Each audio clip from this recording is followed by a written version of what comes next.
Hola, hoy vamos a entender algo realmente interesante y muy importante, la relación entre la industria alimentaria y el flujo de fluidos. Pero no te preocupes, no lo veremos de forma complicada. Vamos a explicarlo con un ejemplo claro. La producción de tempeh. El tempeh es un alimento rico en probióticos, elaborado a partir de frijol de soya y fermentado por un hongo llamado Rhizopus oligosporus. Ahora, aquí es donde entra la ingeniería y se pone interesante. Para producir este alimento de forma controlada, se utilizan sistemas llamados bioreactores. Un bioreactor, imagínalo como un ambiente artificial, perfectamente diseñado para que los microorganismos crezcan al máximo. Aquí, nada se deja al azar. Se controlan variables clave como la temperatura, el pH, la concentración de oxígeno y algo muy importante, el flujo de fluidos. Dentro de un bioreactor, todo está en movimiento. Los nutrientes, el oxígeno y los microorganismos se están moviendo constantemente. ¿Y por qué es tan importante esto?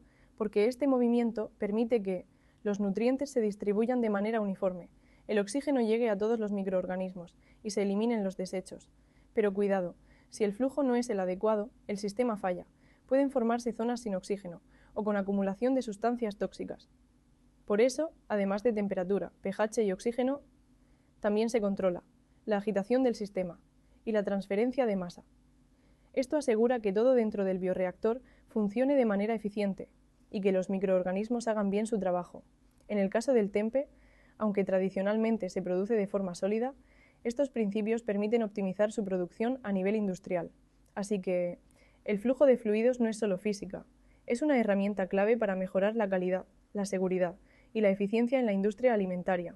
En resumen, un bioreactor es donde la biología y la ingeniería se unen, y donde el movimiento de los fluidos puede hacer toda la diferencia. Lo importante aquí es entender que dentro del bioreactor todo está en movimiento, aunque a simple vista no lo parezca. Nada está quieto, hay aire entrando, gases saliendo, el hongo creciendo constantemente, y todo esto está directamente relacionado con el flujo de fluidos. Entonces, el bioreactor no es solo un recipiente, es un sistema dinámico, un espacio donde están ocurriendo múltiples procesos al mismo tiempo. Ahora, el funcionamiento del bioreactor depende en gran medida de cómo se mueven las cosas en su interior. Por ejemplo, el aire entra cargado de oxígeno, y ese oxígeno es fundamental para que el hongo crezca, pero al mismo tiempo, también hay salida de gases. El hongo produce dióxido de carbono, y ese gas tiene que salir del sistema. Además, el hongo va creciendo sobre la soya, lo que significa que el sistema cambia constantemente. No es un sistema estático, es un sistema en evolución, y esto es clave entenderlo, porque si no existiera ese movimiento, los microorganismos simplemente no podrían vivir bien, no recibirían oxígeno, no eliminarían desechos, y el proceso fallaría. Por eso, el flujo de fluidos no es un detalle, es la base del funcionamiento del bioreactor. En este caso, el reactor que se utiliza es diferente a un tanque convencional.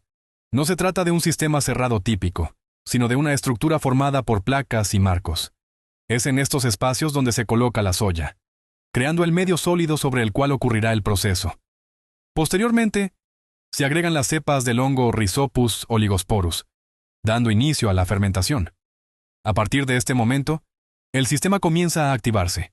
El reactor necesita ser alimentado constantemente con oxígeno, ya que, además de la soya, este funciona como un elemento esencial para el crecimiento del hongo. Con el paso del tiempo, ocurre una transformación progresiva. El hongo crece, coloniza la superficie de la soya y comienza a consumir sus nutrientes. Al mismo tiempo, utiliza el oxígeno disponible y como resultado metabólico, produce dióxido de carbono. Este intercambio es continuo y define el comportamiento del sistema. Por eso, no estamos frente a un sistema estático. El aire entra por la parte inferior, asciende a través del reactor y finalmente sale por la parte superior. Mientras tanto, el hongo sigue creciendo, modificando las condiciones internas.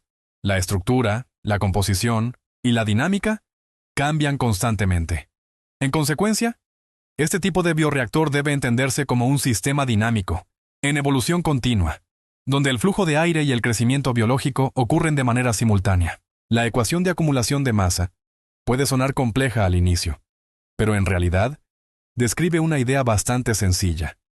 Lo que plantea es que todo lo que existe dentro del reactor cambia en función del intercambio de masa. Es decir, La cantidad de materia en el sistema no permanece constante. Dentro del bioreactor, interactúan varios elementos al mismo tiempo: el hongo, la soya, el oxígeno que se suministra y el dióxido de carbono que se genera durante la fermentación. Cada uno de estos componentes entra, sale o se transforma. Además, hay un factor clave: el crecimiento del hongo.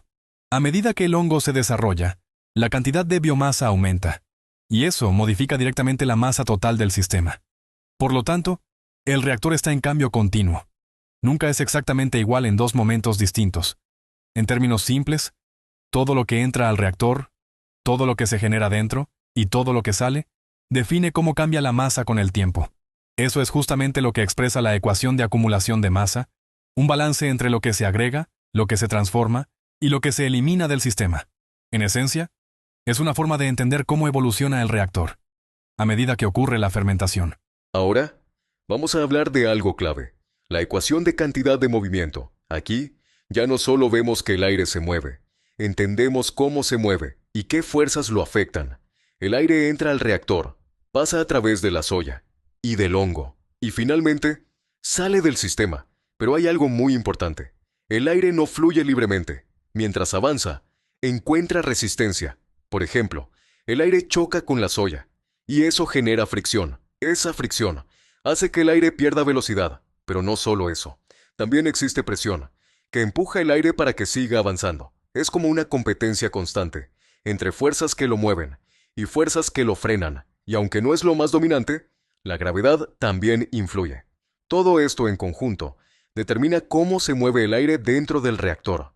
Entonces, esta ecuación nos explica algo muy claro: el movimiento del aire no es simple. No es solo entrar y salir. Es un proceso donde el aire se empuja, se frena y se enfrenta a resistencias en todo momento. En resumen, dentro del bioreactor, el aire está en constante lucha entre fuerzas, y entender esto es fundamental para controlar el sistema y hacerlo funcionar correctamente. Ahora vamos a entrar a algo clave: la energía dentro del sistema. La ecuación de la energía mecánica nos explica algo fundamental: de dónde viene la energía y a dónde se va. Cuando el aire entra al bioreactor, entra con energía. ¿Y por qué? Porque viene en movimiento. Ese movimiento es energía cinética. Pero aquí pasa algo muy importante: cuando el aire atraviesa el reactor, no se mueve libremente, empieza a chocar con la soya y también con los microorganismos, y cada uno de esos choques hace que el aire pierda energía. ¿En qué forma? En fricción. Esa fricción disipa la energía, es decir, parte de la energía del aire se transforma y se pierde dentro del sistema, pero no desaparece. Se convierte principalmente en calor, y esto es clave, porque afecta directamente al proceso. Si hay demasiada pérdida de energía, el flujo de aire ya no es eficiente, y si el aire no se distribuye bien, los microorganismos no reciben suficiente oxígeno. Por eso, entender la ecuación de energía mecánica nos permite diseñar mejor el bioreactor, nos ayuda a controlar cuánta energía entra, cuánta se pierde y cómo mantener un flujo adecuado. En pocas palabras, la energía que entra al sistema nunca es la misma que sale, porque dentro del bioreactor parte de ella se transforma y parte se pierde en el camino.